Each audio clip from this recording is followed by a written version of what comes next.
नमस्कार दोस्तों, मेरा नाम है विजय कुमार गिरी और मैं आप लोगों का एक बार फिर से स्वागत करता हूं अपने यूट्यूब चैनल जिसका नाम है सुगा क्लासेस फॉर एग्रीकल्चर। दोस्तों, आज हम लोग पढ़ने वाले हैं एक बहुत महत्वपूर्ण टॉपिक के बारे में और हमारा ये टॉपिक होने वाला है।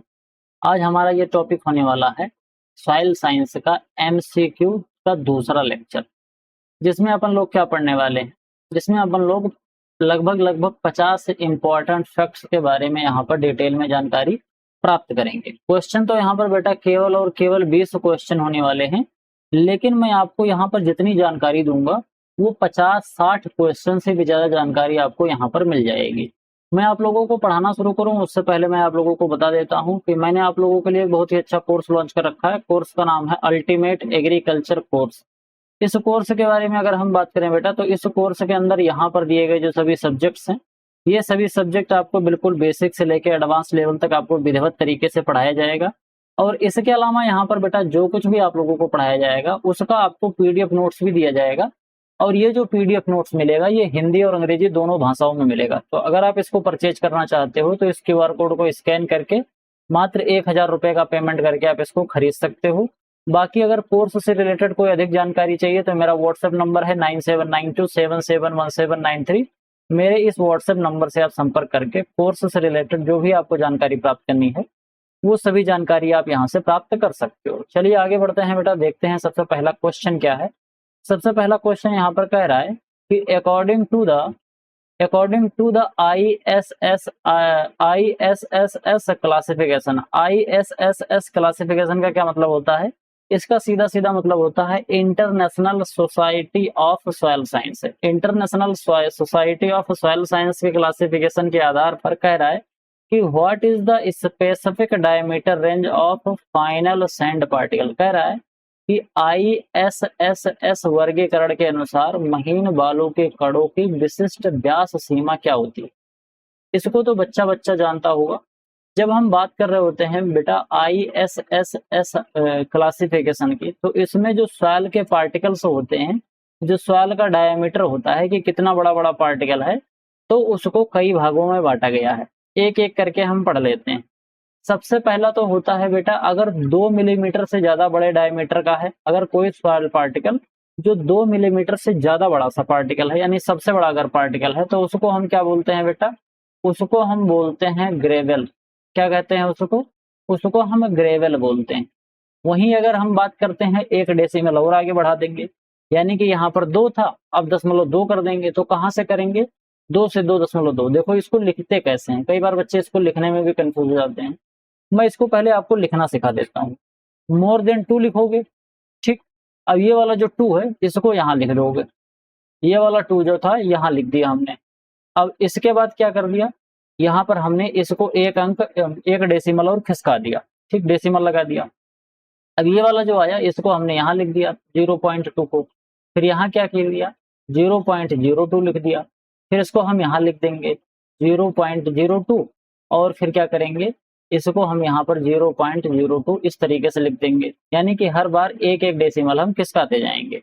फिर इसके बाद कहाँ कहाँ चले आएंगे, इसको यहाँ पर लेके चले आएंगे और यहाँ क्या लिख देंगे 0.002 और यहाँ पर क्या साइन लगा देंगे, यहाँ पर ये वाला साइन लगा देंगे। तो कुल मिला के हमारे पास कितने हो जाते हैं, 1 2 3 4 और 5 तरीके के ये टोटल क्लासिफिकेशन हमको देखने को मिलते हैं। जब हम किसकी बात कर रहे होते हैं, जब हम बात कर रहे होते हैं सॉइल के पार्टिकल के डायमीटर के आधार पर सॉइल के क्लासिफिकेशन को।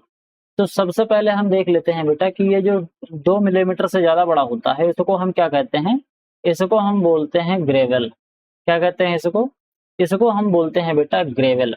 ग्रेवल के बाद क्या आता है, जो 0.2 से लेकर 2 मिलीमीटर के आसपास तक का होता है, इसको हम बोलते हैं बेटा कोर सैंड। क्या बोलते हैं इसको?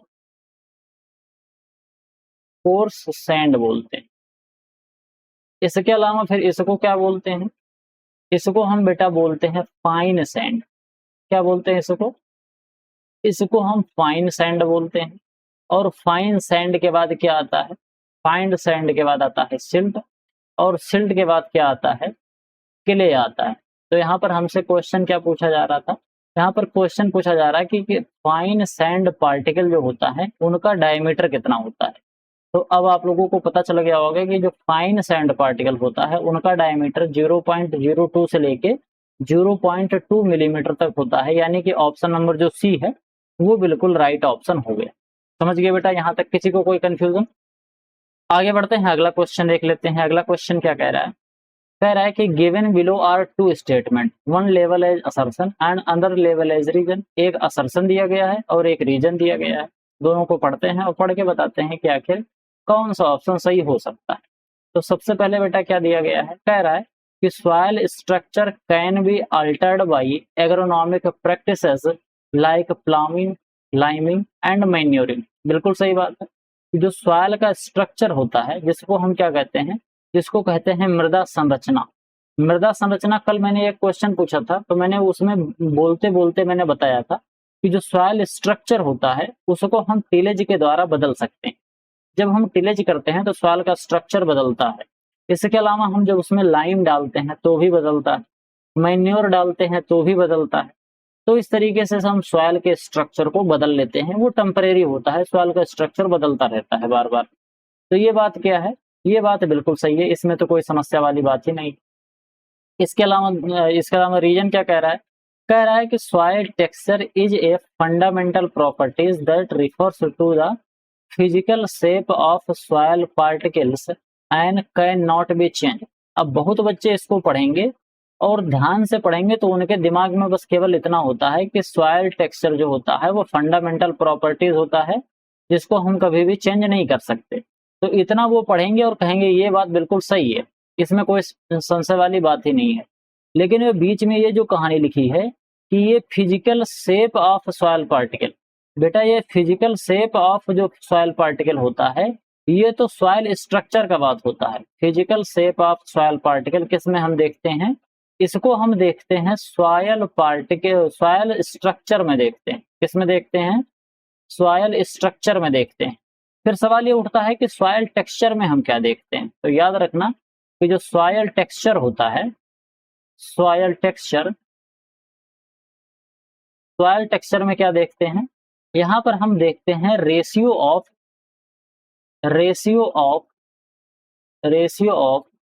सैंड,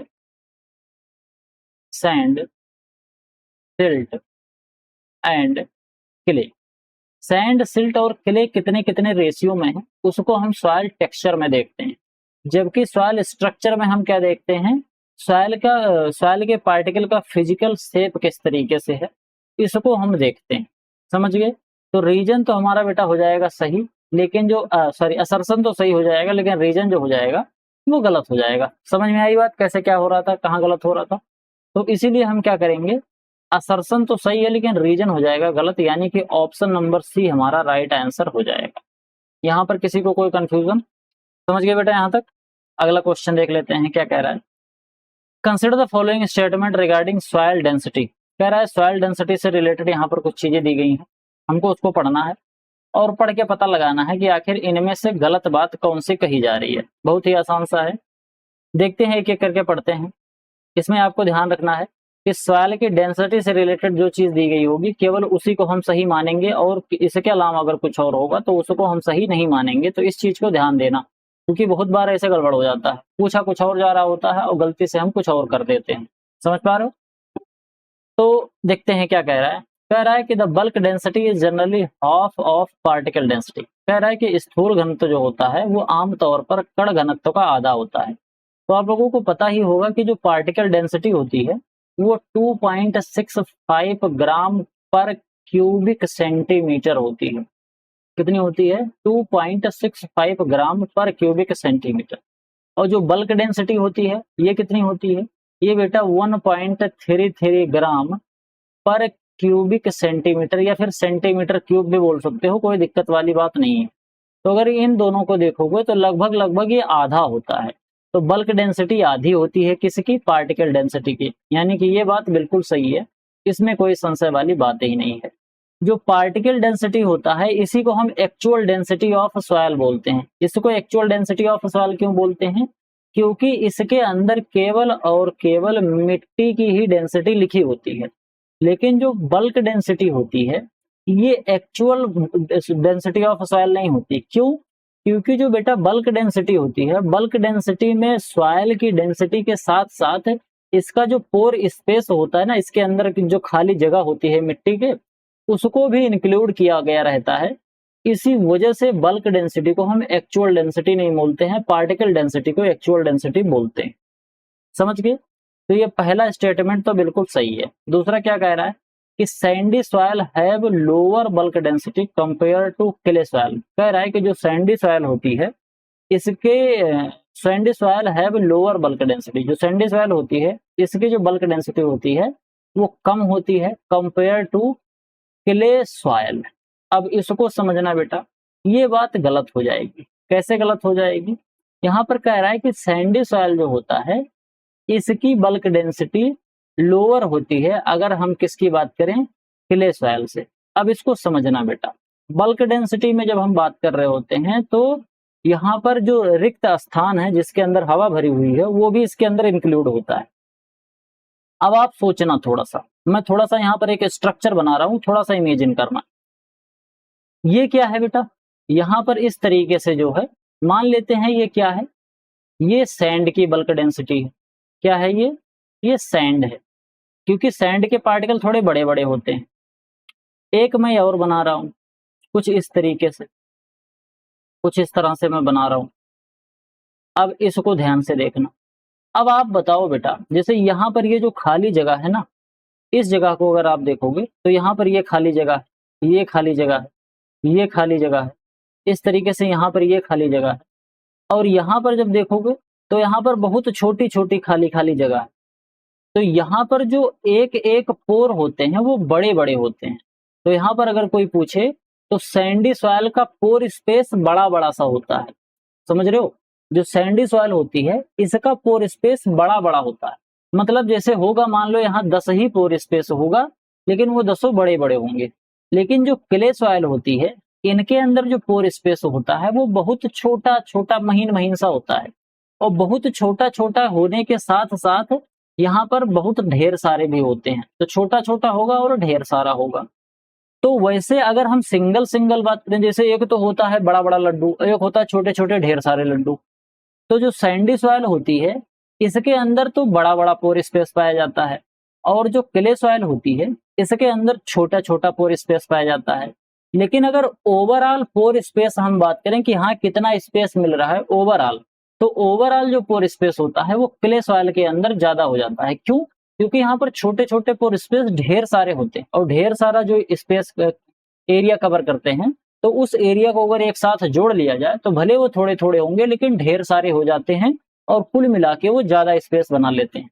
और सैंडी सॉइल में इस तरीके से नहीं होता है। सैंडी सॉइल में भले बड़े बड़े पोर स्पेस होते हैं लेकिन वो कम होते हैं, संख्या में कम होते हैं, इसीलिए ओवरऑल अगर हम जोड़ते हैं तो वो कम निकल के आता है। जैसे मान लेते हैं आपके पास 100 के केवल 10 नोट है, लेकिन 10 के आपके पास 10,000 नोट है, तो पैसा किसमें ज्यादा होगा? समझ पा रहे हो? तो इसीलिए अगर कोई पूछे तो आप बता देना कि जो सॉइल साइंस में जो सैंड होता है, सैंडी सॉइल के अंदर जो पोर स्पेस होता है वो बड़े बड़े पोर स्पेस होते हैं, और बड़े बड़े पोर स्पेस होने के बाद उसका जो ओवरऑल पोर स्पेस होता है वो कम हो जाता है। अब बेटा ध्यान से समझना, अगर पोर स्पेस कम हो रहा है, क्या क्या बोल रहा हूँ जिसको समझना, अगर पोर स्पेस कम हो रहा है तो आप बताओ कि बल्क डेंसिटी घटेगी कि बढ़ेगी? अगर बेटा पोर स्पेस घट रहा है तो पोर स्पेस घटेगा तो पोर के अंदर जो हवा होती है उसकी मात्रा घट जाएगी। और अगर हवा की मात्रा हटा दिया जाए, जो उसके अंदर एयर है उसकी मात्रा को हटा दिया जाए, तो बचेगा क्या? अगर एयर को हमने हटा दिया तो केवल और केवल जो बच रहा है वो बच रहा है सॉइल का पार्टिकल। तो यानी कि वो सॉइल के पार्टिकल की डेंसिटी के तरफ जाएगा। तो जो 1.33 था वो 2.65 के तरफ जाएगा, यानी कि क्या होगा? बढ़ेगा। तो जो यहाँ पर लिख रहा है कि सैंडी सॉइल जो होता है इसकी लोअर बल्क डेंसिटी होती है, वो बात गलत हो जाएगी। यहाँ पर लोअर नहीं होगा, क्या होगा? यहाँ पर होगा हायर। समझ गए? यहाँ तक किसी को कोई कंफ्यूजन तो नहीं है? अब क्ले सॉइल की क्या होती है? क्ले सॉइल की बेटा यहाँ पर जो बल्क डेंसिटी होती है सैंडी सॉइल की हायर होती है और क्ले सॉइल की कम होती है। यानी कि हवा किसके अंदर ज्यादा होगा? हवा सबसे ज्यादा या रिक्त स्पेस जो होता है वो क्ले सॉइल के पास सबसे ज्यादा होता है। जितना ज्यादा हम हवा मिट्टी के अंदर डालते जाएंगे, यानी कि मिट्टी जितनी ज्यादा भुरभुरी होती जाएगी, उसकी बल्क डेंसिटी उतनी ही घटती जाएगी। क्योंकि जो बल्क डेंसिटी होती है वो हवा के घुसने से, क्योंकि हवा हल्की होती है, तो किसी भारी चीज में अगर हल्की चीज मिलाओगे तो उसकी ओवरऑल डेंसिटी घट जाती है। तो वही चीज होता है, थोड़ा सा दिमाग लगा के सोचना, तो आपको कायदे से ये बात समझ में आ जाएगी। जितना मैंने अभी इसको पढ़ाया ना, वीडियो को एक बार पुश करना, और पुश करके आप कायदे से सोचना कि अच्छा क्या क्या बताया। अगर हवा जितनी मात्रा में जाएगी, सॉइल के अंदर जितनी ज्यादा हवा रहेगी, उतनी ही उसकी जो बल्क डेंसिटी है वो नीचे जाएगी। सॉरी सॉरी, हाँ, जितनी ज्यादा हवा की मात्रा जितनी होगी, हवा की मात्रा अगर बढ़ाएंगे तो बल्क डेंसिटी घटा देगी, और हवा की मात्रा अगर घटाएंगे तो बल्क डेंसिटी बढ़ जाएगी, यानी कि पार्टिकल डेंसिटी की तरफ जाएगी। पार्टिकल डेंसिटी की तरफ जाएगा यानी कि ऊपर को जाएगा, और वो उसका जो डेंसिटी होती है वो बढ़ जाती है। तो इसलिए ये बात हो गई गलत, क्योंकि उल्टा यहाँ पर लिखा गया है। इसके अलावा क्या कह रहा है, इसके अलावा बोला यहाँ पर बेटा बोल रहा है कि कह रहा है कि addition of organic matter increases the bulk density of soil. जो ऑर्गेनिक मैटर होता है ये सॉइल से हल्का होता है, सॉइल की जो डेंसिटी होती है उससे कम डेंसिटी होती है ऑर्गेनिक मैटर की। तो जब हम ऑर्गेनिक मैटर मिलाते हैं तो ऑर्गेनिक मैटर मिलाने से बल्क डेंसिटी जो होती है वो डिक्रीज होती है, इंक्रीज नहीं होती है। तो ये भी बात यहाँ पर गलत लिखी गई है। तो यहाँ पर क्या होगा बेटा, यहाँ पर होगा डिक्रीज। समझ गए? तो ये भी बात हो गई गलत। तो हमको यहाँ खोजना क्या था, हमको गलत ही खोजना था, तो दूसरा और तीसरा गलत है, यानी कि दूसरा और तीसरा, तो ऑप्शन नंबर डी इसका राइट आंसर हो जाएगा। समझ गए बेटा? इसके अलावा कुछ और जानकारी देता हूँ। जब आप इरिगेशन करोगे तो बल्क डेंसिटी घटेगी कि बढ़ेगी? जब आप इरिगेशन करोगे तो बल्क डेंसिटी बढ़ जाएगी। क्यों? क्योंकि जब बेटा आप इरिगेशन करोगे तो पानी, जो स्पेस है ना मिट्टी के बीच में, जो जगह खाली जगह है, उस खाली जगह में जाके पानी भर जाएगा और हवा बाहर निकल जाएगी। तो पानी और हवा में वजनदार कौन होता है? पानी ज्यादा वजन होता है, हवा कम वजन होती है। मतलब हवा की डेंसिटी कम होती है और पानी की डेंसिटी ज्यादा होती है। तो जब पानी मिल जाएगा तो वो बल्क डेंसिटी को बढ़ा देता है। अगर टिलेज करोगे तो जब टिलेज करोगे तो मिट्टी भुरभुरी होगी, और भुरभुरी जब मिट्टी होती है तो उसके अंदर क्या होता है, ढेर सारी हवा आ जाती है। तो वो क्या करता है, वो बल्क डेंसिटी को घटा देता है। अगर हम टिलेज करेंगे तो बल्क डेंसिटी घट जाएगी। समझ पा रहे हो? और इसके अलावा जब एक बार इरिगेशन होने के बाद जब निकल जाता है, मिट्टी सूख जाती है, तो बल्क डेंसिटी फिर बढ़ जाती है। नॉर्मल भुरभुरी मिट्टी और एक बार सिंचाई करने के बाद वाली मिट्टी के बीच में जो बल्क डेंसिटी होती है वो बढ़ी रहती है। क्यों? क्योंकि पहले मिट्टी भुरभुरी थी तो बल्क डेंसिटी कम थी, लेकिन जब उसके अंदर पानी मिला और पानी बाद में उड़ गया तो मिट्टी सूख गई और टाइट सी हो गई। उसके बीच में जो स्पेस था वो खत्म हो गया, मिट्टी टाइट हो गई। तो मिट्टी जब टाइट हो जाती है तो बल्क डेंसिटी बढ़ जाती है। यानी कि अगर पार्टिकल डेंसिटी की तरफ अगर जा रही है चीज तो समझ लेना कि बल्क डेंसिटी बढ़ रही है। यानी कि उसमें मिट्टी के अलावा अगर कुछ चीज अगर जा रहा है बाहर, तो वो क्या कर रहा है, अगर मिट्टी के अलावा कोई चीज अगर उसके अंदर से बाहर जा रहा है तो डेंसिटी को वो घटाएगा, और अगर उसके अंदर कुछ ऐड कर देंगे तो वो क्या कर देगा, बढ़ा देता है। इसके अलावा जैसे देखो, जैसे ऑर्गेनिक मैटर आपको मैंने बताया, ऑर्गेनिक मैटर और जो मिट्टी का पार्टिकल होता है, दोनों अगर आप हाथ में लोगे, अरे आप ऐसे अंदाजो कि अपने एक हाथ में कई बार वो ले लो, क्या कहते हैं, FYM, जो गोबर की सड़ी हुई खाद होती है, एक हाथ में गोबर की खाद ले लो और एक हाथ में आप उतनी ही मिट्टी ले लो। दोनों अपनी हथेली पे लेके वजन करोगे तो आपको दिखेगा कि जो मिट्टी है ना, मिट्टी ज्यादा वजन होती है, और जो ये FYM होगा वो उतना ज्यादा वजन नहीं होगा। और दोनों को अगर मिला दोगे तो क्या होगा, तो पार्टिकल, तो इसकी जो बल्क डेंसिटी है वो घट जाती है। बाकी पार्टिकल डेंसिटी ये सब कानूनी करने से कुछ नहीं होगा। ये सब जितनी चीजें हैं इसको करने से पार्टिकल डेंसिटी पे कोई फर्क नहीं पड़ता है, क्योंकि पार्टिकल डेंसिटी तो रेशियो बता रही है सैंड, सिल्ट और क्ले की। वो तो सैंड, सिल्ट और क्ले के अलावा किसी को देखता ही नहीं है। समझ पा रहे हो? तो इसीलिए पार्टिकल डेंसिटी घटती बढ़ती नहीं है। समझ गए यहाँ तक बात? अगला क्वेश्चन देखते हैं क्या कह रहा है। कह रहा है कि which specific component of the Munsell colour chart denote the lightness and darkness of a soil colour. जो मिल्सन कलर चार्ट होता है बेटा, इससे हम पता लगाते हैं कि जो मिट्टी का कलर है वो किस तरह का है। तो जो मिल्सन कलर चार्ट होता है, इसको मल्सन कलर चार्ट भी बोलते हैं, अलग अलग लोग इसको कहते हैं, वैसे इसका नाम मुल्सन कलर चार्ट है। तो मुनसेल जो कलर चार्ट होता है इसमें टोटल 3 पैरामीटर होते हैं मिट्टी के कलर को मेजर करने के लिए कि मिट्टी का कलर है कौन सा। वो कौन कौन से होते हैं? एक होता है वैल्यू, एक होता है ह्यू और एक होता है क्रोमा। ये 3 चीजें जो होती हैं ये मुनसेल कलर चार्ट में यूज करी जाती हैं। अब एक एक करके आपको बता देता हूँ। इसमें सबसे पहले तो हम देख लेते हैं बेटा ह्यू को, सॉरी सबसे पहले तो हम देख लेते हैं वैल्यू को। वैल्यू क्या बताता है? वैल्यू बताता है बेटा कि कोई कलर जो है वो कितना है। अगर कलर कम होगा तो हम कहेंगे कि बहुत ब्राइट है, अगर कलर ज्यादा होगा तो हम कहेंगे बहुत डार्क है। जैसे यहाँ पर आप देखोगे ये बहुत डार्क कलर है। जैसे एक होता है गाढ़ा गाढ़ा हरा कलर, तो कहेंगे डार्क डार्क ग्रीन कलर का है। और इसके अलावा लाइट ग्रीन कलर है यानी कि हल्का सा ग्रीन है। जैसे यहाँ पर आपको दिख रहा होगा ये जो यहाँ पर कलर दिख रहे हैं ये कैसे हैं? ये डार्क कलर है। और यहाँ पर ये जो दिख रहा है ये कैसा है? ये लाइट है। तो वैल्यू क्या बताती है? वैल्यू बताती है lightness, lightness and darkness, lightness and darkness बताती है। इसके अलावा बेटा यहाँ पर लिखा है ह्यू। ह्यू क्या बताता है? ह्यू बताता है कि डोमिनेंट कलर कौन सा है। नेम ऑफ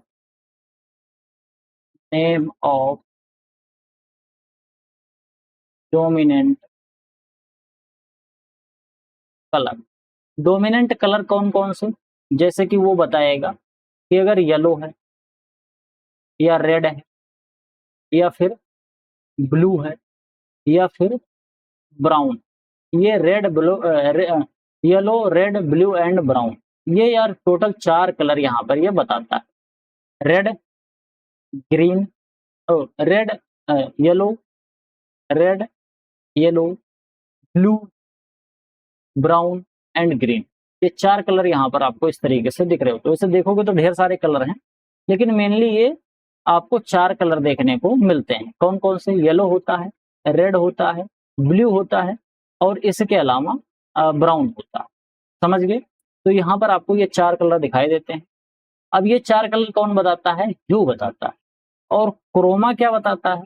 क्रोमा बताता है कि प्योरिटी और इसके अलावा स्ट्रेंथ ऑफ कलर को, यानी कि purity and strength, purity and strength of the colour. अब इसको समझना। अब अगर किसी को देखना है सॉइल का कलर देखना है तो कैसे देखो? एक एक करके बताता हूँ। सबसे पहले तो बेटा उसमें आप देखोगे ह्यू। ह्यू देखोगे यानी कि ज्यादा कौन सा कलर है। जैसे अगर आप यहाँ पर ध्यान से देखोगे तो यहाँ पर आपको यहाँ तक लगभग लगभग ये क्या दिख रहा है, यहाँ से लेके और लगभग लगभग यहाँ तक ऐसे हरा चल रहा है, ये हरा जा रहा है, इसके बाद फिर इधर नीला आ रहा है। तो सबसे पहले तो हम बेटा देखेंगे जो मिट्टी का कलर है वो किस साइड जा रहा है, ज्यादा कौन सा है। अगर हरा हो गया तो हम कंफर्म हो गए कि अच्छा ठीक है अब हरे में जाएंगे, हरे के अंदर आएगा ये चीज। ठीक, अब हमने ये चीज तो कंफर्म कर ली कि ह्यू क्या है, मतलब कलर कैसा है, मिट्टी का जो मेन कलर है वो कैसा है, येलो कलर का है, रेड कलर का है, ब्लू है, ब्राउन कलर का है, किस तरीके से, ये हमने पता कर लिया। इसके बाद फिर क्या करेंगे? इसके बाद फिर बेटा हम पता करेंगे कि प्योरिटी कितनी है। क्या पता करेंगे? प्योरिटी कितनी है, यानी कि अगर इसके अंदर हरा है तो हरापन कितना है। हरापन अगर पीलापन लिए हुई होगी तो इधर वैल्यू बढ़ जाएगी, अगर हरापन ब्लू कलर लिए होगी तो वैल्यू इधर को बढ़ जाएगी। तो इस हिसाब से देखेंगे। तो जैसे मान लेते हैं देखते देखते हमको पता चल गया कि अच्छा ठीक है ये है। अब अगर हमको ये कलर मिल गया तब हम अपने दिमाग में सोचेंगे कि अच्छा ठीक है अब हम लाइट और डार्कनेस देखते हैं कि कितना लाइट है और कितना डार्क है। तो लाइट और डार्कनेस इस तरीके से हम ऊपर जाएंगे तो लाइटनेस और नीचे जाएंगे तो डार्कनेस आएगा। तो फिर इस तरीके से हम पता करते हैं और पता करने के बाद हम इन तीनों वैल्यू को एक साथ लिखते हैं जिससे हम डिनोट कर पाए कि मिट्टी का कलर वास्तव में है कैसा। समझ गए यहाँ तक? किसी को कोई कंफ्यूजन? अच्छे से समझ में आ गया? चलो, तो इसमें क्या बोल रहा है कि लाइटनेस और डार्कनेस किससे मेजर करते हैं। तो लाइटनेस और डार्कनेस मैंने आपको बता दिया कि वैल्यू से मेजर करते हैं। समझ गए बेटा यहाँ तक बात? अगला क्वेश्चन देख लेते हैं। अगला क्वेश्चन क्या है? अगला लाइट चली गई है थोड़ा सा, तो ठीक ठाक दिख रहा होगा, कोई दिक्कत नहीं है। अगला कलर देख लेते हैं, अगला क्वेश्चन देख लेते हैं। कह रहा है कि मैच लिस्ट प्लांट न्यूट्रिएंट और इसके अलावा सिलिकेट मिनरल सोर्स, जैसे यहाँ पर न्यूट्रिएंट दिए गए हैं जो मिट्टी के अंदर पाए जाते हैं, और यहाँ पर दिया गया है मिनरल सोर्स दिया गया है कि मिट्टी के अंदर ये सभी जो न्यूट्रिएंट हैं ये कौन कौन से मिनरल से प्राप्त होते हैं। अब एक एक करके पढ़ते हैं। जैसे यहाँ पर फॉस्फोरस दिया गया है, तो फॉस्फोरस याद रखना कि फॉस्फोरस जो होता है ये एपेटाइट से मिलता है। इसके अलावा जो पोटेशियम होता है वो पोटेशियम किससे मिलता है? पोटेशियम बायोटाइट से मिलता है। मैग्नीशियम किससे मिलता है? मैग्नीशियम बेटा डोलोमाइट से मिलता है। इसके अलावा बोरान किससे मिलता है? बोरान मिलता है टर्मेलाइन से। समझ गए? तो ए किस पे जा रहा है? ए जा रहा है बेटा थर्ड पर, तो ए थर्ड पर यहाँ जा रहा है और ए थर्ड पर यहाँ जा रहा है, यानी कि बी ए गलत हो गया और डी भी गलत हो गया। बी देखते हैं, बी किस पे जा रहा है? बी फर्स्ट पे जा रहा है, तो बी यहाँ पर फर्स्ट में जा रहा है, यानी सी भी गलत हो गया, तो ऑप्शन नंबर बी हमारा राइट आंसर हो जाएगा। समझ गए यहाँ तक बात? अगला क्वेश्चन देख लेते हैं क्या कह रहा है। Which of the following represent the correct descending sequence of soil minerals based on their resistance to weathering.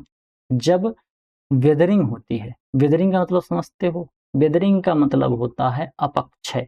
अपक्षय क्या होता है? अपक्षय एक ऐसी प्रक्रिया होती है जिसमें जो रॉक है ना, रॉक ये सॉइल में कन्वर्ट होती है, यानी कि जो चट्टान है ये टूट टूट के सॉइल के बनने की प्रक्रिया को वेदरिंग कहते हैं। तो जिसके अंदर रेजिस्टेंसी ज़्यादा होगी वो चेंज करने को रोकेगा कि भैया हम चेंज नहीं होना चाहते। तो इसमें तमाम तरीके के आपको सॉइल के मिनरल्स दिए गए हैं।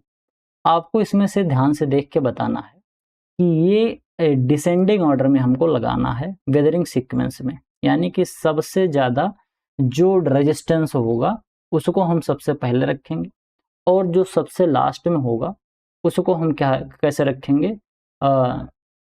which of the following represent the correct descending sequence of soil based on their resistance, यानी कि हमको घटते हुए क्रम में इसकी रेजिस्टेंसी रखनी है। सबसे स्टार्टिंग में क्या होगा? यहाँ पर सबसे ज़्यादा रेजिस्टेंसी वाला होगा और यहाँ पर सबसे कम रेजिस्टेंसी वाला होगा। अब सबसे ज़्यादा अगर रेजिस्टेंसी वाला है तो यानी कि इसकी वेदरिंग बहुत धीरे धीरे होती है, और सबसे अगर ज़्यादा रेजिस्टेंस होगा, अगर रेजिस्टेंस ज़्यादा है तो यानी कि वो कहेगा भैया हम वेदरिंग नहीं करेंगे, तो बहुत देर में उसमें वेदरिंग होगी। और जिसके अंदर कम रेजिस्टेंसी होती है तो तुरंत ही जल्दी से वेदर हो जाता है। तो जिसके अंदर जल्दी जल्दी वेदरिंग होता है वो कैसे होता है? वो जल्दी से सॉइल के सॉल्यूशन के साथ घुल जाते हैं। तो अगर कोई सॉइल के सॉल्यूशन के साथ घुल जा रहा है बार बार, तो लीचिंग हो रही है, लीचिंग आउट हो रहा है, मतलब कुछ भी हो जाएगा। अगर सॉइल के साथ वो सॉइल का सॉल्यूशन में जल्दी से घुल जा रहा है तो क्या बोलोगे कि वेदरिंग जल्दी हो जा रही है। अगर सॉइल के सॉल्यूशन में नहीं घुल रहा है तो क्या कहोगे? सॉइल के सॉल्यूशन में नहीं घुल रहा है तो वेदरिंग के प्रति रेजिस्टेंट है। अगर मैंने ये कह दिया कि एक स्टेबल मिनरल है, तो स्टेबल अगर मिनरल होगा कोई तो वो जल्दी वेदरिंग नहीं करेगा। जैसे अगर आप सोचो कि आप अगर स्टेबल हो, आपकी प्रॉपर जॉब है, आप बिल्कुल सिक्योर हो, कहीं इधर उधर जाने की नहीं है, तो आप क्या करोगे? आप जल्दी आप अपने पोजीशन को चेंज करोगे? नहीं। अगर सिक्योर हो ठीक है तो ठीक है, जैसे चल रहा वैसे चलने दोगे। लेकिन अगर गड़बड़ चल रहा होगा तो नहीं। तो इसी तरीके से अगर कोई स्टेबल कंपाउंड होगा, अगर स्टेबल मिनरल है, स्टेबल मिनरल होगा तो लंबे समय तक ऐसा ही पड़ा रहेगा, जैसे था वैसा ही पड़ा रहेगा, जल्दी वेदरिंग नहीं होगी, जल्दी उसका कंपोजिशन चेंज नहीं होगा। लेकिन अगर अनस्टेबल है, बहुत ज़्यादा स्टेबल नहीं है, तो उस कंडीशन में क्या होगा? अगर बहुत ज़्यादा स्टेबल नहीं होता है तो वो बार बार क्या होता है? बार बार वो अपना पोजीशन चेंज करता रहता है, इधर से उधर से इधर करता रहता है, सॉइल के तमाम सॉल्यूशन बनाते रहता है और इस तरीके से प्रॉपर उसकी वेदरिंग हो जाती है। तो इसमें जब हम ध्यान से देखेंगे तो सबसे ज़्यादा जो रेजिस्टेंस होता है वो क्वार्ट्ज होता है। ये क्यों ज़्यादा होता है? इसके अंदर रेजिस्टेंसी जो पाई जाती है वो सबसे ज़्यादा पाई जाती है। रेजिस्टेंस लेवल इसके अंदर सबसे ज़्यादा होता है। और ऐसा होता क्यों है? क्योंकि ये स्टेबल होता है। क्यों होता है? क्योंकि ये स्टेबल होता है। स्टेबल होता है और इसके अलावा ये क्रिस्टलाइन स्ट्रक्चर का होता है। कैसा होता है ये क्रिस्टलाइन स्ट्रक्चर का होता है। इसी वजह से जल्दी इसकी वेदरिंग नहीं होती है। और जो कैल्साइट होता है ये जल्दी दूसरे केमिकल्स के साथ, जो दूसरे और मिनरल्स होते हैं उनके साथ ये कंपाउंड बना लेता है, रिएक्शन कर लेता है और अपना फॉर्म तुरंत चेंज करता रहता है। तो इस तरीके से हम देखेंगे तो क्वार्ट्ज सबसे ज़्यादा रेजिस्टेंस होता है इसके अंदर, फिर मस्कोवाइट है, फिर फेल्सपार है, फिर बायोटाइट है और फिर कैल्साइट है। इस तरीके से आप इस सीक्वेंस को याद कर लेना, बहुत ही महत्वपूर्ण होता है। एग्जाम में ये कई बार पूछा गया है, अलग अलग तरीके के एग्जाम में ये पूछा गया। कह रहा है कि chloride are classified as 2:2 type non expanding clay mineral, जो क्लोराइट होता है, कह रहा है कि ये 2:2 टाइप का नॉन एक्सपेंडिंग क्ले मिनरल होता है। आपको बताना है ये बात सही है, तो ये बात बिल्कुल सही है। जो क्लोराइट होता है कहीं कहीं पर बेटा 2:1:1 भी आपको देखने को मिलेगा, और कहीं कहीं पर ये जो दोनों होता है ना, ये जो 1:1 लिखा है, ये दोनों को एक साथ ही लिख देते हैं, तो वो कैसे हो जाता है 2:1 हो जाता है, सॉरी 2:2 हो जाता है। तो ये बात तो बिल्कुल सही है, इसमें कोई दिक्कत वाली बात नहीं है। जो क्लोराइट होता है वो 2:2 टाइप का नॉन एक्सपेंडिंग क्ले मिनरल होता है। They consist of an extra layer of magnesium dominated aluminium sheet. इसमें जो ये लास्ट वाला जो ये दो है, इसमें जो एक बच रहा होता है, जो लास्ट में मैंने ये वाला एक लिखा है, इसके अंदर एक ऐसा मैग्नीशियम होता है, एक ऐसा एल्यूमिनियम होता है जिसके अंदर मैग्नीशियम की मात्रा भी ज़्यादा होती है। इस तरीके से ये एक शीट होता है, मतलब मैग्नीशियम डोमिनेटेड एल्यूमिना शीट इसके अंदर होती है। तो इस वजह से इसको हम क्या कहते हैं, इसका नाम भी होता है, इसको हम क्या कहते हैं, इसको हम बोलते हैं ब्रूसाइट। तो ये लास्ट में जो एक लगा हुआ है ना, ये ब्रूसाइट के लिए लगा होता है। लेकिन जो ब्रूसाइट होता है ये भी एक तरीके का एल्युमिनियम के साथ ही लगा होता है, तो इसलिए इसको लास्ट वाला जो दोनों है इसको एक साथ लिख देते हैं, तो इसको 2:2 लिख देते हैं। समझ गए? तो ये भी बात बिल्कुल सही है, असर्शन भी सही है और रीजन भी सही है। अब सवाल ये उठता है कि दोनों अगर सही है तो दोनों में फिर हम ए पे लगाएंगे टिक कि बी पे लगाएंगे। अब इसको समझ लेना, क्योंकि बेटा दोनों के दोनों अगर सही हैं तो इसमें हमको इसको पढ़ना होगा क्योंकि लगा के। कैसे? कह रहा है कि क्लोराइड को 2:2 प्रकार के गैर फैलने वाले क्ले खनिजों के रूप में वर्गीकृत किया गया है, क्योंकि इसमें ब्रूसाइट नामक मैग्नीशियम प्रधान एल्यूमिना शीट की एक अतिरिक्त परत होती है। बिल्कुल सही बात है। यहाँ पर जो क्लोराइट होता है नॉन एक्सपेंडिंग क्ले होता है और 2:2 टाइप का होता है, ये भी सही है। और इसमें एक एक्स्ट्रा मैग्नीशियम उसमें क्या कहते हैं, मैग्नीशियम डोमिनेटेड एक एल्यूमिना शीट पाया जाता है। तो इसीलिए हमारा ऑप्शन नंबर जो ए होगा वो सही हो जाएगा। अगर ये मैग्नीशियम डोमिनेटेड एल्यूमिना शीट नहीं होता तो ये 2:2 होता ही नहीं, तब वो तो 2:1 हो जाता। तो यानी कि इसके चेंज होने से इस पे प्रभाव पड़ रहा है, तो इसके चेंज होने से इस पे प्रभाव पड़ रहा है, तो क्या हो जाएगा, ऑप्शन नंबर ए सही हो जाएगा कि करेक्टली एक्सप्लेन कर रही है पूरी कहानी। समझ गए बेटा यहाँ तक बात? आगे बढ़ते हैं, अगला क्वेश्चन देख लेते हैं क्या कह रहा है। कह रहा है consider the following statement regarding the thermal property of soil. कह रहा है कि मिट्टी के ऊष्मीय गुणों के संबंध में निम्नलिखित कथनों पर विचार करना। विचार कर लेते हैं, क्या क्या कह रहा है। कह रहा है कि the specific heat of soil is 0.5 calorie. Specific heat जो सॉइल की होती है बेटा वो 0.2 कैलोरीज पर ग्राम होती है। 0.5 किसकी होती है? 0.5 बेटा याद रखना कि जो 0.5 होता है ये ऑर्गेनिक मैटर का होता है। किसका होता है? ये ऑर्गेनिक मैटर जो होते हैं ना, ऑर्गेनिक मैटर की जो स्पेसिफिक ग्रेविटी होती है, स्पेसिफिक हीट बोल दो या फिर स्पेसिफिक ग्रेविटी बोल दो, बात एक ही होती है। तो इसका स्पेसिफिक जो हीट होता है किसका, सॉइल का, वो 0.2 होता है, और जो ऑर्गेनिक मैटर होता है इनका 0.5 होता है। तो पहली बात तो गलत होगी। कह रहा है कि सॉइल गेन और loss heat 5 time quicker than water. बिल्कुल सही है, क्योंकि जो बेटा वाटर होता है ना, वाटर की जो स्पेसिफिक हीट होती है या फिर स्पेसिफिक ग्रेविटी होती है वो एक होती है, और इसकी 0.2 है। तो जिसकी स्पेसिफिक ग्रेविटी ज्यादा होगी वो जल्दी गर्म नहीं होगा और जल्दी ठंडा भी नहीं होगा, यानी कि देर से गर्म होगा और देर से ठंडा होगा। और जिसकी स्पेसिफिक ग्रेविटी कम होती है वो जल्दी से गर्म हो जाता है और जल्दी से ठंडा भी हो जाता है। तो जो सॉइल होता है, अगर कोई चीज एक लिखी है और उसके एवज में कहीं पर 0.2 लिखा है तो 5 गुने का अंतर है ना, तो इसी वजह से कि 5 गुना तेजी से वो गर्म भी हो जाएगा और 5 गुना तेजी से वो ठंडा भी हो जाएगा, यानी कि ये बात बिल्कुल सही है। बाकी डिटेल में मैंने अल्टीमेट एग्रीकल्चर कोर्स में पढ़ा रखा है, तो बहुत डिटेल में यहाँ पर बताना बड़ा मुश्किल सा काम है, क्योंकि हर पॉइंट को अगर बड़ा डिटेल में बताया जाए तो फिर वही है कि ढेर सारे फैक्ट्स बताने में बड़ा मुश्किल हो जाता है। इसके अलावा क्या है, स्पेसिफिक ग्रेविटी बोल लो, और चाहे हम इसको स्पेसिफिक हीट भी बोल सकते हैं। स्पेसिफिक ग्रेविटी बोल लो और चाहे फिर हम इसको स्पेसिफिक हीट भी बोल देंगे, तो कोई दिक्कत वाली बात नहीं है। दोनों जो होता है पानी का वो एक होता है, कोई दिक्कत वाली बात नहीं। अब बेटा स्पेसिफिक हीट को थोड़ा सा समझ लेना। स्पेसिफिक हीट जिसकी कम होगी, यानी कि it is the amount of heat required to raise the temperature of 1 degree centigrade of a particular matter.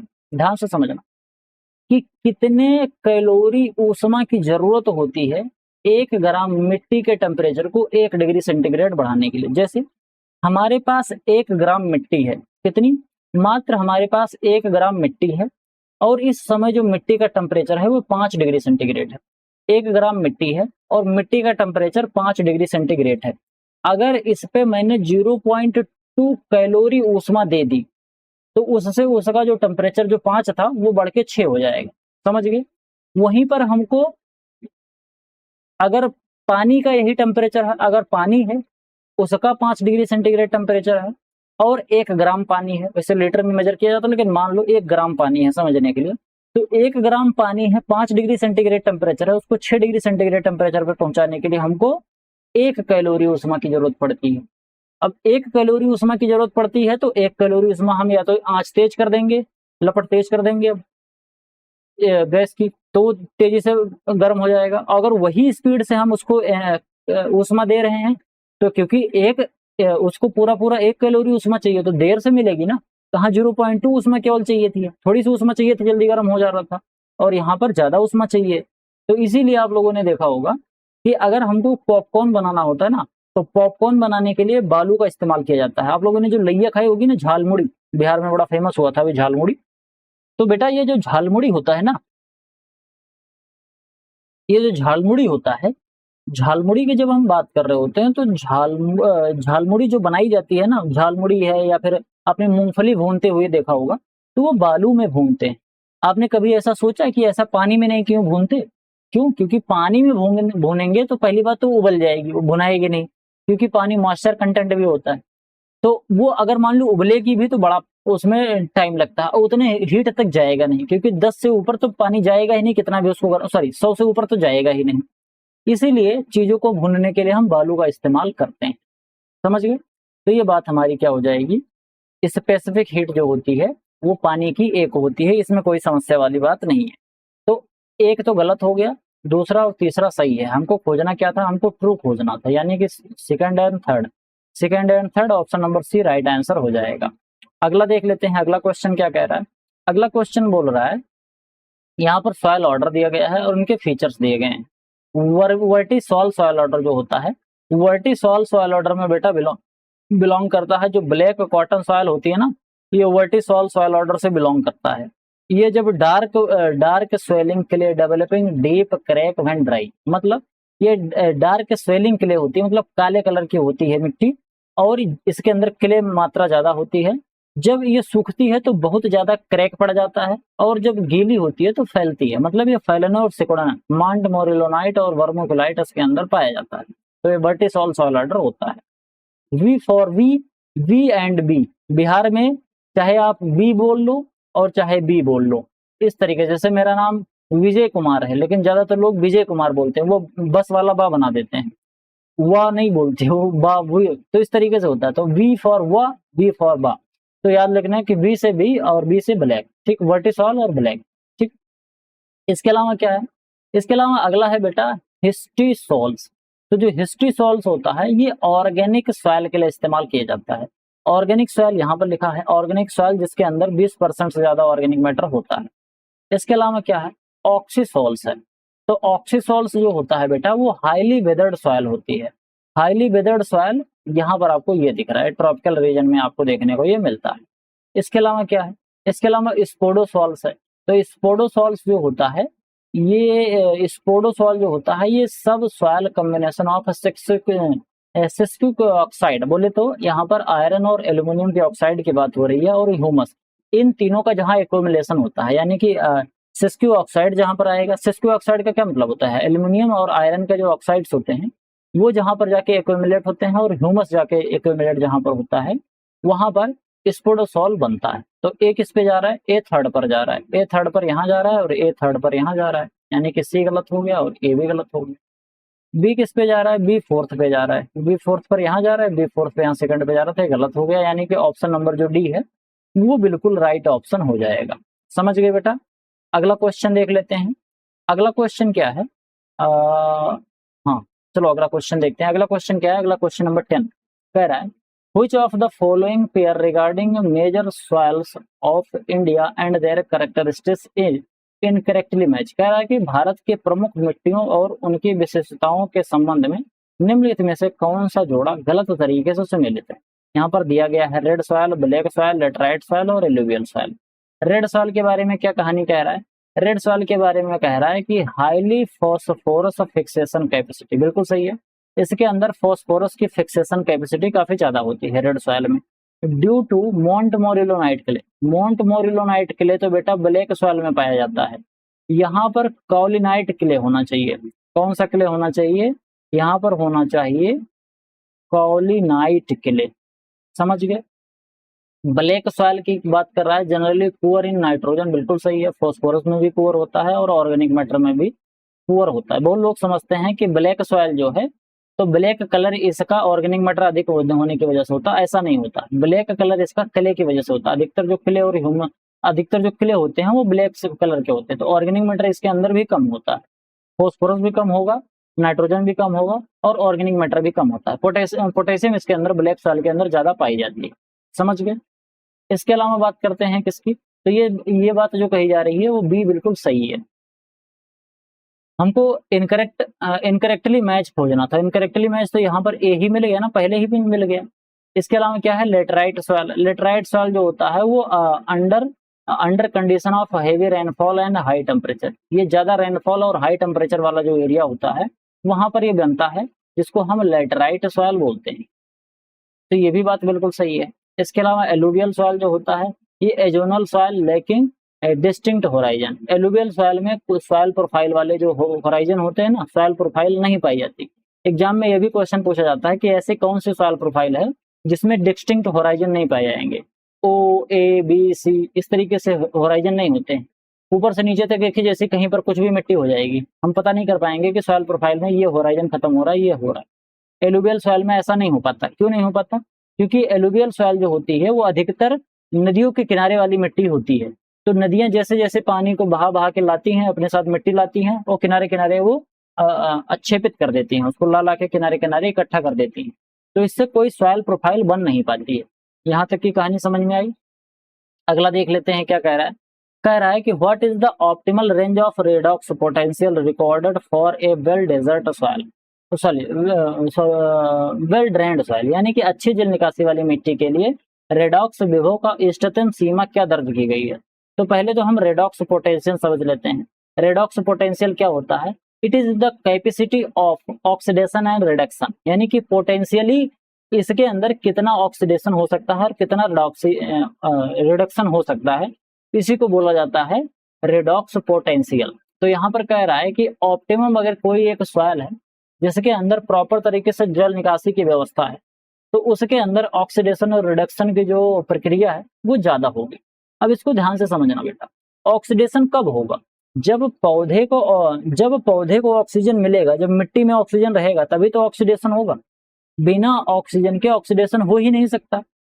तो ऑक्सीजन होना चाहिए।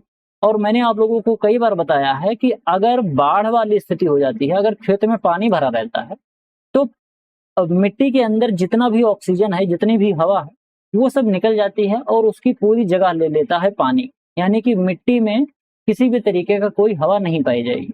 तो अगर हवा नहीं होगी तो ऑक्सीडेशन नहीं होगा। तो यहाँ पर तो प्रॉपर बोल रहा है कि पानी निकालने की व्यवस्था है, यानी कि पानी भरने की कोई दिक्कत वाली बात नहीं है, पानी नहीं भरेगा, प्रॉपर ड्रेनेज की व्यवस्था है, अच्छी तरीके से जल निकासी हो जा रही है।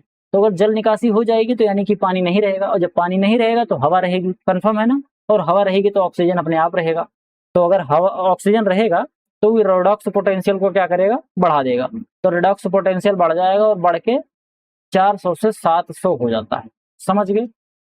इसके अलावा अगर वाटर लॉगिंग की कंडीशन हो जाती है, वाटर जो लॉग्ड सॉइल होती है, तो वाटर लॉग्ड सॉइल में माइनस में चला जाता है रेडॉक्स पोटेंशियल, यानी कि ऑक्सीडेशन रिडक्शन हो ही नहीं पाता। समझ गए यहाँ तक बात? आगे बढ़ते हैं, अगला क्वेश्चन देख लेते हैं। अगला क्वेश्चन क्या कह रहा है? अगला क्वेश्चन कह रहा है कि यहाँ पर दिया गया है, पहली लिस्ट एलिमेंट की दी गई है और इसमें एलिमेंट जो दिए गए हैं ये पृथ्वी की ऊपरी सतह पर यानी भूपटल पर पाए जाने वाले एलिमेंट दिए गए हैं, जैसे ऑक्सीजन है, सिलिकॉन है, एल्युमिनियम है और फेरस है। फेरस का मतलब आयरन दिया गया है। और इसके अलावा यहाँ पर परसेंटेज अमाउंट दिया गया है। सीधे सीधे यहाँ पर पूछ रहा है कि पृथ्वी की ऊपरी सतह पर ये जो एलिमेंट पाए जाते हैं ये कितने कितने प्रतिशत में पाए जाते हैं पृथ्वी की ऊपरी सतह पर, जिसको भूपटल बोलते हैं, पृथ्वी की जो पपड़ी होती है उसके बारे में यहाँ पर बात हो रही है। तो इसमें सबसे पहले हम देख लेते हैं ऑक्सीजन। तो पृथ्वी की ऊपरी सतह पर सबसे ज्यादा मात्रा में पाया जाने वाला जो एलिमेंट होता है वो ऑक्सीजन होता है। वो कितना पाया जाता है? ऑक्सीजन पाया जाता है लगभग 47.02%। इसके अलावा बात करते हैं अगर हम सिलिकॉन की, तो सिलिकॉन कितना पाया जाता है बेटा? सिलिकॉन पाया जाता है 28%।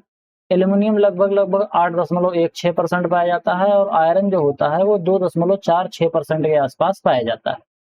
तो यानी कि ए किस पे जा रहा है? ए जा रहा है बेटा थर्ड पर, तो ए किस पे चला जाएगा? ए थर्ड पर चला जाएगा और थर्ड पर यहाँ भी चला जाएगा, तो ये गलत हो गया और ये भी गलत हो गया। इसके अलावा क्या देखते हैं, बी किस पे जा रहा है? बी जा रहा है बेटा फोर्थ पर, तो बी फोर्थ पर जा रहा है, बी यहाँ पर 4 में जा रहा है, बी यहाँ पर 4 में जा रहा है। सी किस पे जा रहा है? सी फर्स्ट में जा रहा है, सी फर्स्ट में यहाँ जा रहा है, तो हमारा ऑप्शन नंबर जो बी होगा वो बिल्कुल राइट ऑप्शन हो जाएगा। समझ गए बेटा यहाँ तक बात? अगला क्वेश्चन देख लेते हैं क्या कह रहा है। Consider the following statement regarding the thermal conductivity of soil. पृथ्वी की मिट्टी की ऊष्मीय चालकता के संबंध में निम्नलिखित कथनों पर विचार करना है। ये थर्मल कंडक्टिविटी यानी कि जो ऊष्मा है वो मिट्टी में कितनी तेजी से एक जगह से दूसरी जगह पर जा रही है। जैसे मान लेते हैं कि हमारी मिट्टी की इतनी मोटी सी परत है, अगर हम यहाँ नीचे आग लगाते हैं तो नीचे से ऊपर तक कितनी तेजी से और कितनी ऊष्मा जा रही है, ट्रांसफर हो रही है, इसको हम क्या बोलते हैं? थर्मल कंडक्टिविटी बोलते हैं। तो कह रहा है कि thermal conductivity significantly lower in sandy soil compare to clay soil. कह रहा है कि सैंडी सॉइल जो होता है इसका थर्मल कंडक्टिविटी कम होती है और क्ले सॉइल की ज्यादा होती है। ये बात जो है बेटा ये बात बिल्कुल गलत है। क्यों गलत है? क्योंकि सैंडी सॉइल जो होती है इसकी थर्मल कंडक्टिविटी ज्यादा होती है। अगर इतनी मोटी सी परत है मिट्टी की और सैंडी सॉइल है, अगर हमने यहाँ से नीचे इसको आग लगा के यहाँ से गर्म किया तो ऊपर तक वो बहुत जल्दी से हीट पहुंच जाता है। इसलिए आप लोगों ने देखा होगा कि जो धूप होती है ना, जब मई जून के महीने में जब धूप होती है तो रेतीली मिट्टी अगर है तो वहां पर अगर आप जाओगे, नंगे पैर आप चलने का प्रयास करोगे तो बहुत ज्यादा वहां पर आपको धूप देखने को, बहुत ज्यादा मिट्टी गर्म दिखेगी। लेकिन अगर इसके अलावा क्ले सॉइल में जाओगे या कोई और सॉइल में जाओगे तो उतनी ज्यादा गर्म नहीं होती है। क्ले सॉइल सबसे कम गर्म होती है और सैंडी सॉइल सबसे ज्यादा गर्म होती है। तो जो ऊष्मा का चालक होगा वो जल्दी गर्म हो जाएगा, यानी कि हीट को बहुत तेजी से वो ट्रांसफर कर रहा होता है। तो इसीलिए हमारा जो ये पहला स्टेटमेंट है ये बिल्कुल ही गलत हो जाएगा। दूसरा स्टेटमेंट क्या कह रहा है? दूसरा स्टेटमेंट बोल रहा है an increase in soil moisture content leads to an increase in thermal conductivity. कह रहा है कि मिट्टी में नमी की मात्रा बढ़ने से ऊष्मीय चालकता बढ़ जाती है। ये बात जो कही जा रही है बिल्कुल सही कही जा रही है। क्यों कही जा रही है? क्योंकि जो पानी होता है वो ऊष्मा का बहुत अच्छा चालक होता है। अगर मिट्टी में मिट्टी के अंदर पानी भी मिला हुआ है तो जब हम उसके ऊपर जब सूर्य का ताप पड़ेगा, सूर्य की जो ऊष्मा है वो पड़ेगी, तो सूर्य की ऊष्मा पड़ते ही पानी की वजह से वो तुरंत ही ट्रांसफर होगी। मिट्टी जो पानी गर्म होगा और मिट्टी भी गर्म होगी और पानी इधर उधर घूमता रहता है, तो पानी अलग अलग जगह घूम के और पूरी मिट्टी को जल्दी से वो गर्म कर देता है। तो ये बात बिल्कुल सही है। इसके अलावा tillage operation enhance the thermal conductivity of the soil. ये बात जो कही जा रही है वो गलत है, क्योंकि जब थर्मल कंडक्टिविटी में हम जब टिलेज करते हैं, ध्यान से समझना, इसमें कैसे किया जाता है, जब हम बेटा टिलेज कर देते हैं ना तो मिट्टी भुरभुरी हो जाती है, और मिट्टी भुरभुरी हो गई तो यानी कि उसके अंदर हवा चली गई, और हवा जो होती है हवा से ऊष्मा पास तो करती है लेकिन बहुत धीरे धीरे पास करती है। तो हवा से ऊष्मा बहुत धीरे पास करती है। जैसे अगर आप क्या करो कि आप जो लपट जल रही है ना, आग जल रही हो उसमें तावा रख दो और तावा के ऊपर अपना हाथ रख दो, आपका हाथ विधिवत तरीके से जल जाएगा। लेकिन अगर लपट जा रही हो इस तरीके से ऐसे लपट जा रही है और यहाँ पर अगर आप यहाँ तक हाथ किए रहोगे, बिल्कुल यहाँ तक, तो आपको इतना नहीं लगेगा कि जल जाए। अगर यहाँ पर जैसे आपको चेक कैसे करना है, आप जो दीपक जलती है ना, मोमबत्ती की जो लौ जलती है, उसको आप ऐसे जलाओ, जैसे मान लो यहाँ पर वो जल रही है, अगर आप यहाँ पर ऐसे उंगली रख रहे हो तो आपका हाथ नहीं जलेगा। समझ पा रहे हो? लेकिन इतनी ही दूरी में बीच में इतना लोहा लगा दो, जितने बीच में उंगली के बीच में जितनी जगह है ये इतनी जगह, अगर इतनी ही जगह में, जैसे इसको ध्यान से समझ, ये इतनी जो जगह बच रही है ना, इस जगह में अगर हमने यहाँ से मोटा सा ऐसे एक मान लो लोहे के ऐसे एक पट्टी डाल दी इस तरीके से, तो इस तरीके से अगर हम डालेंगे तो हमारी जो उंगली है वो जल्दी जल जाएगी। क्यों? क्योंकि बीच में जो हमने लोहा डाल दिया या इसके अलावा हमने और कुछ चीज डाल दिया जो ऊष्मा का चालक है, तो वो हीट को जल्दी ट्रांसफर कर देगा, हमारी उंगली बहुत तेजी से जल जाती है। तो जब हम टिलेज करते हैं तो टिलेज करने पे मिट्टी के जो 2 पार्टिकल्स होते हैं उनके बीच में हवा आ जाती है। अब जब बेटा हवा आ जाएगी तो हवा आने से क्या होगा, जब हवा आ जाएगी तो हवा जो होती है वो हीट को बहुत तेजी से ट्रांसफर नहीं करती है। तो इसीलिए क्या कह रहा है कि tillage operation enhance thermal conductivity. ये बात जो कही जा रही है वो गलत है, क्योंकि थर्मल कंडक्टिविटी बढ़ेगी नहीं, घट जाएगी। वो एनहांस नहीं करती, वो डिक्रीज कर देती है। तो हमको गलत खोजना था, हमने खोज लिया, पहला और तीसरा गलत है। पहला और तीसरा गलत है, यानी कि ऑप्शन नंबर सी इसका राइट आंसर हो जाएगा। Among the major silicate clay mineral, which one is specifically exhibit the highest cation exchange capacity and total surface area? कह रहा है कि प्रमुख सिलिकेट क्ले खनिजों में से किस में विशेष रूप से सबसे अधिक धनायन विनिमय क्षमता पाई जाती है। यहाँ पर आपको कुल सतही क्षेत्रफल के हिसाब से कुल बात बोली जा रही है। सीधा सीधा यहाँ पर कह रहा है कि कैटायन एक्सचेंज कैपेसिटी इनमें से सबसे ज्यादा किसकी है और कुल सतह क्षेत्रफल इनका किसका कितना ज्यादा है, यही चीज हमको यहाँ पर बतानी है। तो इसको एक एक करके समझते हैं। सबसे पहले हम बेटा देख लेते हैं मोंट मोरिलोनाइट। तो मोंट मोरिलोनाइट के जो कैटायन एक्सचेंज कैपेसिटी होती है, यहाँ पर जो मैं पहले लिखूंगा ये कैटायन एक्सचेंज कैपेसिटी लिखूंगा, और यहाँ पर क्या लिखूंगा, यहाँ पर मैं इसका कुल सतह क्षेत्रफल लिखूंगा। क्या लिखूंगा, कुल सतह क्षेत्रफल लिखूंगा। तो मोंट मोरिलोनाइट जो कि ब्लैक सॉइल के अंदर पाए जाने वाली क्ले मिनरल होती है, इसके अंदर अगर हम बात करें तो इसके अंदर जो कैटायन एक्सचेंज कैपेसिटी होती है वो 80 से 150 होती है, और एरिया इसका कितना होता है, 580 से 750 होता है। समझ गए, तो ये तो मोंट मोरिलोनाइट का हो गया। फिर बात करते हैं किसकी, काओलिनाइट की। तो जो हम बेटा काओलिनाइट की वो बात करते हैं तो इसका एक्सचेंज कैटायन एक्सचेंज जो कैपेसिटी होती है वो 1 से 15 तक होती है, और इसके अलावा इसका जो सरफेस एरिया होता है ये कितना होता है, ये 37 से 45 के बीच में होता है। इसके अलावा बेटा हम वर्मिकुलाइट का देख लेते हैं। वर्मिकुलाइट जो होता है, वर्मिकुलाइट के अंदर जो कैटायन एक्सचेंज कैपेसिटी पाई जाती है ये पाई जाती है 100 से लेके 150, यानी कि 100 से 150 तक के आसपास पाई जाती है। और इसके अलावा जो ये वर्मिकुलाइट होता है इसका जो टोटल सरफेस एरिया होता है ये 780 से 900 के आसपास होता है। बाकी इलाइट का मुझे इस समय याद नहीं आ रहा है कि इसका कैटायन एक्सचेंज कैपेसिटी कितनी होती है। फिलहाल हमने यहाँ पर इतना देख लिया। काओलिनाइट का कितना पाया जा रहा है, काओलिनाइट का लोवेस्ट होता है, और जो वर्मिकुलाइट होता है इसका हाईएस्ट होता है। तो यहाँ पर पूछा किसका जा रहा है, यहाँ पर पूछा जा रहा है हाईएस्ट कैटायन एक्सचेंज कैपेसिटी। तो यहाँ पर ऑप्शन नंबर जो डी होगा वो बिल्कुल राइट ऑप्शन हो जाएगा। बाकी सी का मुझे याद नहीं आ रहा है, इलाइट का कितना कितना होता है कैटायन एक्सचेंज कैपेसिटी। एक बार अगर आपको याद हो तो कमेंट में इस चीज को जरूर लिख देना। आगे बढ़ते हैं, अगला क्वेश्चन देख लेते हैं। अगला क्वेश्चन क्या कह रहा है, in the comprehensive US soil classification system 7th approximation which of the following represent the smallest unit of classification। जब हम यूएस बेस्ड जो सॉइल क्लासिफिकेशन होती है उसकी बात करते हैं तो उसकी हायरार्की ऐसी होती है। सबसे पहले तो क्या आता है बेटा, सबसे पहले तो आता है ऑर्डर। फिर ऑर्डर के अंदर क्या आता है, ऑर्डर के अंदर आता है बेटा सब ऑर्डर। सब ऑर्डर, सब ऑर्डर के अंदर क्या आता है, सब ऑर्डर के अंदर आता है ग्रेट ग्रुप। क्या आता है, ग्रेट ग्रुप आता है। ग्रेट ग्रुप के अंदर क्या आता है, ग्रेट ग्रुप के अंदर बेटा आता है सब ग्रुप। और सब ग्रुप के अंदर क्या आता है, सब ग्रुप के अंदर आता है बेटा फैमिली। और फैमिली के अंदर क्या आता है, फैमिली के अंदर आता है सीरीज। यानी कि सबसे पहले ऑर्डर, फिर सब ऑर्डर, ग्रेट ग्रुप, सब ग्रुप, फैमिली एंड सीरीज, इस तरीके से होता है। तो यहाँ पर पूछ क्या रहा है, यहाँ पे सबसे स्मॉलेस्ट यूनिट पूछ रहा है। तो सबसे स्मॉलेस्ट यूनिट कौन सी है, सबसे स्मॉलेस्ट यूनिट यहाँ पर सीरीज है। तो सॉइल सीरीज जो होगा ये ऑप्शन डी इसका राइट आंसर हो जाएगा। कह रहा है कि in agricultural terminology sandy soil are often referred as light soil.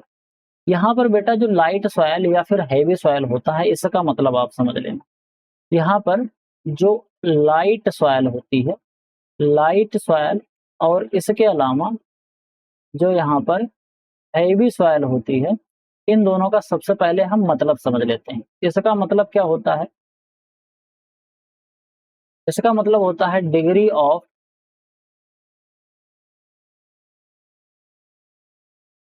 Resistance at tillage. अगर हमको जुताई करते समय ज्यादा मेहनत लगानी पड़ रही है, ट्रैक्टर को ज्यादा पावर लगाना पड़ रहा है, तो हम उसको क्या बोलेंगे, हैवी सॉइल बोलेंगे।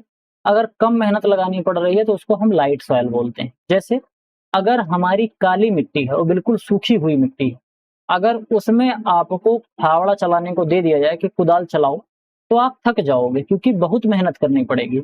वहीं पर अगर मिट्टी थोड़ी सी गीली हो, तब आप उसमें आराम से चला ले जाओगे। और इसके अलावा अगर कहीं बलुई मिट्टी है, तो बलुई मिट्टी में फावड़ा चलाना तो और आसान होता है। तो इसीलिए जो बलुई मिट्टी होती है वो सबसे ज्यादा लाइट होती है। तो यहाँ पर क्या कह रहा है, लाइट सॉइल कौन सी होती है, सैंडी सॉइल होती है। बिल्कुल सही है। ये डिग्री ऑफ रेजिस्टेंस को बताता है, यानी कि अगर हम जुताई कर रहे हैं तो जुताई करते समय कितनी ज्यादा ट्रैक्टर को पावर लगानी पड़ रही है, उसी के बारे में यहाँ पर बात हो रही है। समझ गए। इसके अलावा क्या है, कह रहा है कि sandy soil have a significantly lower actual weight per unit volume compare to equal volume of clay soil. कह रहा है कि सैंडी सॉइल जो होता है वो एक तरीके से, sandy soil have a significantly lower actual weight per unit volume compare to equal volume of clay soil. कह रहा है कि अगर सैंडी सॉइल हम ले लें एक फिक्स वॉल्यूम में, जैसे मान लो एक कटोरा हमने सैंड ले लिया और एक कटोरा हमने क्या ले लिया, क्ले ले लिया, तो इसमें से दोनों में से वजन किसका ज्यादा होगा, ये चीज आपसे यहाँ पर पूछ रहा है। तो इसमें जब हम ध्यान से देखते हैं कि जो सैंडी सॉइल होती है, समान आयतन वाली चिकनी मिट्टी की तुलना में बलुई मिट्टी वास्तविक वजन प्रति इकाई आयतन में काफी कम होता है। ये बात गलत है। जो बेटा सैंडी सॉइल होता है ना, सैंडी सॉइल जो होती है ये बहुत ज्यादा वजनदार होती है। बाकी जो क्ले सॉइल होती है वो उतना ज्यादा वजनदार नहीं होती है। समझ गए। तो इसमें जो सैंडी सॉइल होता है सिग्निफिकेंटली लोअर एक्चुअल वेट नहीं होता है, इसका लोअर नहीं होता है, हायर होता है। तो लोअर नहीं लिखा जाएगा यहाँ पर, यहाँ पर क्या लिखा जाएगा, higher weight per unit volume compare to equal volume of clay soil. यानी कि एक कटोरा अगर हमने चिकनी मिट्टी ले ली, क्ले मिट्टी, और एक ही कटोरा हमने बालू ले लिया, तो बालू का वजन ज्यादा होता है। समझ गए। तो ये वाला तो हमारा हो जाएगा गलत। रीजन असर्शन सही है और रीजन असर्शन सही है और रीजन हो जाएगा गलत, यानी कि ऑप्शन नंबर जो सी होगा वो राइट आंसर हो जाएगा। क्वेश्चन नंबर 17 क्या कह रहा है, which of the following crop specific ODR यानी कि oxygen diffusion ratio measures is correctly paired according to its requirement. निम्नलिखित में से कौन सा फसल विशिष्ट ओडीआर यानी कि ऑक्सीजन विसरण अनुपात माप इसकी आवश्यकता के अनुसार सही ढंग से सुमेलित है। एक एक करके समझते हैं। सबसे पहले तो हम यही समझ लेते हैं कि ऑक्सीजन डिफ्यूजन रेशियो क्या होता है। सीधे आप ऐसे समझो कि अगर हमारी मिट्टी के अंदर ऑक्सीजन ज्यादा मात्रा में उपस्थित रहेगा तो ऑक्सीजन डिफ्यूजन रेट ज्यादा होगा, अगर ऑक्सीजन कम रहेगा तो डिफ्यूजन भी कम होगा। अरे सीधे सीधे आप समझो, अगर आपके पास ज्यादा पानी होगा तो ज्यादा पानी उड़ेल दोगे, अगर कम कम पानी रहेगा तो कम पानी उड़ेलोगे। उसी तरीके से अगर मिट्टी के अंदर ज्यादा ऑक्सीजन रहेगा तो ज्यादा ऑक्सीजन फैलेगा, अगर कम ऑक्सीजन रहेगा तो कम होगा। तो यहाँ पर कह रहा है कि इरिगेटेड पी का ऑक्सीजन जो होता है वो बता रहा है ऑक्सीजन डिफ्यूजन रेशियो लोवेस्ट होता है। बिल्कुल गलत बात है, क्योंकि जो इरिगेटेड होता है पी, इरिगेटेड पी में कितना भी हम इरिगेटेड कर दे, वाटर लॉगिंग कंडीशन तो बना नहीं सकते। मटर में वाटर लॉगिंग कंडीशन बनाएंगे तब तो मटर हमारा सूख जाएगा, तो ये चीज तो हो नहीं सकती। तो इसलिए ये बात गलत हो गई। ऑक्सीजन डिफ्यूजन रेशियो लोवेस्ट का क्या मतलब है, अगर लोवेस्ट हो जा रहा है ऑक्सीजन तो यानी कि पानी की मात्रा बढ़ रही है। तो पानी की मात्रा कब बढ़ेगी, जब वाटर लॉगिंग की कंडीशन होगी, तो लोवेस्ट तो हो नहीं सकता। फिर राइस का कितना होता है, लोवेस्ट ओडीआर। बिल्कुल सही है। अगर वाटर लॉगिंग की कंडीशन है और वहां पर पानी भरा हुआ है, तो वाटर लॉगिंग की कंडीशन है, तो ऑक्सीजन सीधे सीधी बात है कि जो मिट्टी है, मिट्टी से ऑक्सीजन निकल जाएगा सब, तो ऑक्सीजन डिफ्यूजन रेशियो जो होगा वो लोवेस्ट हो जाएगा। यानी कि हमारा जो ऑप्शन नंबर बी है ये बिल्कुल राइट ऑप्शन हो जाएगा। और ये बीच में जो वैल्यू दी गई है इसको याद कर लेना कि इस तरीके से आपको यहाँ पर देखने को मिलता है। कितना होता है, 22.1 multiply 10 to the power -8 centimetre square per minute, इतना ऑक्सीजन डिफ्यूजन होता है। समझ गए। आगे बात करते हैं, अगला क्वेश्चन देख लेते हैं क्या कह रहा है। Consider the following statement regarding laterite soil. जो लेटराइट सॉइल होता है उसके संबंध में यहाँ पर 3 स्टेटमेंट दिए गए हैं, हमको यहाँ पर खोजना है, खोज के बताना है कि गलत कौन कौन सा है। सबसे पहले देख लेते हैं क्या कह रहा है, they are primarily distributed across Maharashtra and central Madhya Pradesh. गलत बात है। ये जो लेटराइट सॉइल होती है बेटा, इसको याद करना कि जो लेटराइट सॉइल होती है ज्यादातर आपको ये कर्नाटका में पाई जाती है। कहाँ कहाँ पर पाई जाती है, एक तो कर्नाटका में पाई जाएगी, इसके अलावा कुछ भाग जो उड़ीसा का है, उड़ीसा में पाया जाता है। इसके अलावा आसाम में पाया जाता है। आसाम के अलावा जो गोवा है ना, गोवा में पाया जाता है, गोवा का जो कोस्टल एरिया है। और इसके अलावा महाराष्ट्र में ये पाया जाता है। ये मध्य प्रदेश में बिल्कुल भी नहीं पाया जाता, इसीलिए मध्य प्रदेश की वजह से ये गलत हो गया। तो ये पहला स्टेटमेंट तो हो गया गलत। इसके अलावा they are characterised by maximum leaching and dominated by kaolinite clay mineral. ये बात जो कही जा रही है बिल्कुल सही है, क्योंकि आप यहाँ पर देखो आसाम वाला जो रीजन है, आसाम और उड़ीसा वाला जो रीजन है, और इसके अलावा जो कोस्टल रीजन होता है, यहाँ पर लीचिंग ज्यादा होती है। लीचिंग क्यों होती है? क्योंकि बार बार पानी बरसता है, बार बार पानी बरसेगा तो पानी बरसेगा तो लीचिंग ज्यादा होगी। और यहाँ पर काओलिनाइट जो क्ले मिनरल होता है वो ज्यादा मात्रा में पाया जाता है। बिल्कुल सही है, कोई दिक्कत वाली बात नहीं। इसके अलावा क्या है, they are widely adopted for shifting cultivation. Assam के अंदर शिफ्टिंग कल्टीवेशन होता है, तो ये बात यहाँ तक सही है। And are highly suitable for plantation, plantation के लिए भी बढ़िया होता है। आप लोग देखोगे कर्नाटका चले जाओ चाहे उड़ीसा चले जाओ, यहाँ पर आप देखोगे तो प्लांटेशन क्रॉप की खेती ज्यादा होती है। तो ये भी बात सही होगी। हमको यहाँ पर गलत खोजना था, हमने खोज लिया केवल पहला स्टेटमेंट गलत है, यानी कि option number A right answer हो जाएगा। इसके अलावा अगला देख लेते हैं बेटा, क्या कह रहा है, geographically older aluminium soil that are more clay in nature are known by which local name. कह रहा है कि भौगोलिक दृष्टि से पुराने जलोढ़ जो ओल्डर एलुवियम होता है, मिट्टी को प्राकृतिक में अधिक चिकनी होती है, किस का स्थानीय नाम क्या होता है? ध्यान से समझना बेटा, जो एलुवियल सॉइल होता है, एलुवियल सॉइल को हम दो नाम से जानते हैं। एलुवियल सॉइल जो होता है एंटी सॉल सॉइल ऑर्डर से बिलोंग करता है। कौन से सॉइल ऑर्डर से? ये बिलोंग करता है एंटी सॉल सॉइल ऑर्डर से बिलोंग करता है। कौन सा? एलुवियल